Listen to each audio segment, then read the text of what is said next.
ليه الشعب المغربي غريب وفريد من نوعه ومختلف ويسمى شعب المعجزات؟ ليه الشعب المغربي محبوب من جميع شعوب العالم؟ تروح أي مكان في العالم تقول أنا مغربي تلاقي الناس تاخدك بالأحضان. ليس فقط في الشعوب العربية، ليس فقط في الدول العربية، ولكن في جميع دول العالم. في أمريكا في قرية مغربية، في أمريكا، في هولندا، في بلجيكا، في أحياء كاملة مغربية في هولندا وفي بلجيكا. ليه؟ ايه السر؟ ايه الخلطة السحرية اللي عملوها المغاربة؟ يكونش عشان في 6 مليون مغربي بينتشرون في العالم كله ويوطون كوكب الارض؟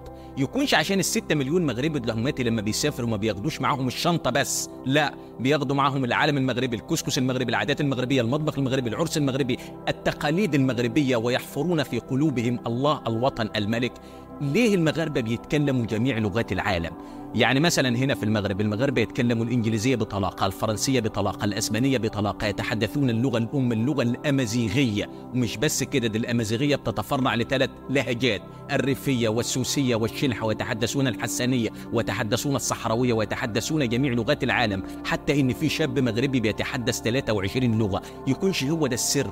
لازم في سر أقوى من كده. ليه الشعب المغربي هو أكثر شعوب العالم أناقة؟ ازاي الجلابه المغربيه بقت عالميه؟ القفطان المغربي، السلهام المغربي، التقشيطه المغربيه، الطربوش المغربي دواتي اللي انا لابسه، اللي الناس كتيره سالت عليه وقالت لك الطربوش ده تركي، والطربوش ده ماسوني، والطربوش ده ايراني.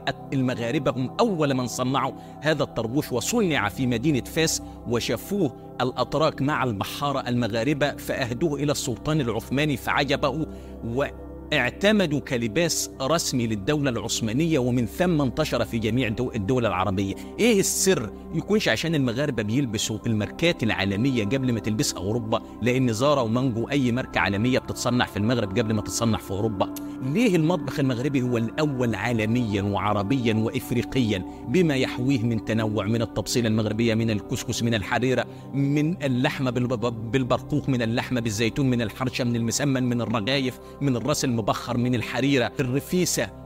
ازاي وصلوا الى هذا الشيء؟ يكونش هو ده السر؟ لابد ان يكون في سر اقوى من كده. الكرم المغربي مش موجود زيه في العالم، بمعنى انك لما توجد على السفرة في المغرب مفيش حاجة اسمها اكلة واحدة بس، في حوالي 3 اكلات: فراخ المحمرة، وبعدين يحط لك اللحمة بالزيتون، وبعدين يحط لك اكلة ثالثة، وبعدين يحط لك الفاكهة، الديسير، وبعدين اتاي، وبعدين حلوى، وبعدين وانواع الحلوى اللي هي لا حصر لها ولا عدد. ليه العرس المغربي هو العرس الأفخم في العالم؟ تخيلوا يا جماعة، العريس والعروسة بيلبسوا حوالي عن 5-6 لبسات، كل شوية داخل اقلع والبس، تلبس الجلابة، تلبس التقشطة، تلبس السلهام، العريس يلبس هكذا نفس النظام، والعمارية والشيل والموسيقى وتنوع الموسيقى، والموسيقى الجبلية، والموسيقى الأطلسية، والموسيقى الجناوة.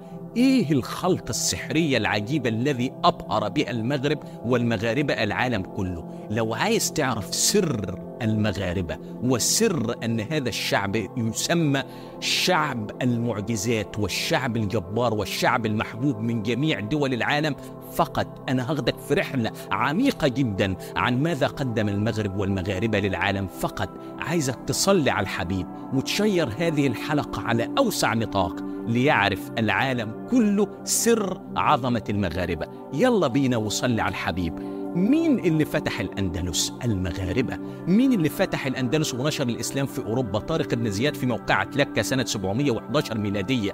مين اللي أدخل الإسلام إلى أفريقيا؟ المغاربة في عهد أحمد المنصور. مين اللي انتصر على أوروبا العظيمة جدا في موقعة زلاقة سنة 1086 بقيادة يوسف بن تشفين مغربي؟ مين اللي انتصر على الأوروبيين في موقعة الأرك سنة 1195؟ أبو يوسف يعقوب المنصور مغربي.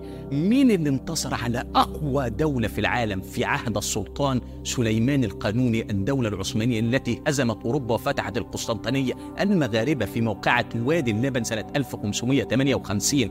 مين اللي انتصر على سبستيان اللي هو ملك البرتغال، وكانت مملكة البرتغال قوية وعظيمة جدا، وهذا الرجل دفعه غروره وجنونه إلى أن يغزو المغرب، فكان انتصارا ساحقا، وسميت موقعة الملوك الثلاثة وادي المخازن سنة 1578. إنهم المغاربة. بسط نفوذه على شمال أفريقيا كاملة، ووحد شمال أفريقيا من برقة حتى موريتانيا.